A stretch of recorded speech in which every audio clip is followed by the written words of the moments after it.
જય ભીમ સાથીઓ, હું એડવોકેટ પી આર સોલંકી, પૂર્વ જિલ્લા અધ્યક્ષ બહુજન સમાજ પાર્ટી બનાસકાંઠા.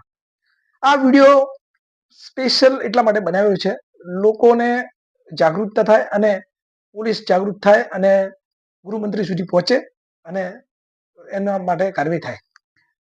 હાલમાં ગુજરાત, બનાસકાંઠા અને ડીસામાં જે સ્પા ચાલે છે, અને હાલમાં ડીસામાં સ્પા જે ચાલે છે એમાં અમુક જે સ્પા છે, અલગ અલગ જગ્યાએ સ્પા ચાલે છે બધી જ જગ્યાએ, પરંતુ ડીસામાં અમુક માહિતી મળી છે એમાં જે સ્પા ચાલે છે એમાં કૂટણખાના બી ચાલે છે.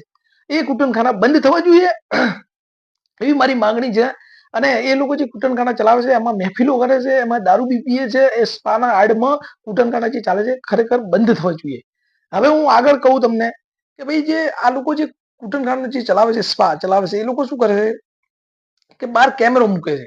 કેમેરો બહાર દૂર મૂકે એટલે કોઈ આવે ને એટલે એમને ખબર પડી જાય, એટલે એમનું જે વ્યવસ્થા કરી નાખે છે પહેલથી, એટલે કોઈને પકડાતા નથી. તો એના માટે કાર્યવાહી થાય એવી માંગ છે. અને હાલમાં સાથે સાથે એક બી વસ્તુ કહેવા માંગુ છું કે ડ્રગ્સ દારૂનો જે મુદ્દો છે એ બી મુદ્દો છે, અને લોકો એમ કે છે બંધ થયું છે, એ બંધ નથી થયું, હાલમાં ચાલુ છે, એ બંધ થવું જોઈએ એ બી માંગણી છે.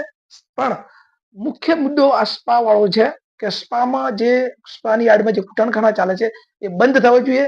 તમામ જાગૃત નાગરિકો એક થઈ આગળ આવી અને લડો આના માટે. અને જો પોલીસ કાર્યવાહી નહીં કરે તો પછી એના માટે કાયદેસરની કાર્યવાહી કરાવવા માટે અમારે આગળનું પગલું કાયદેકીય કરવું પડશે.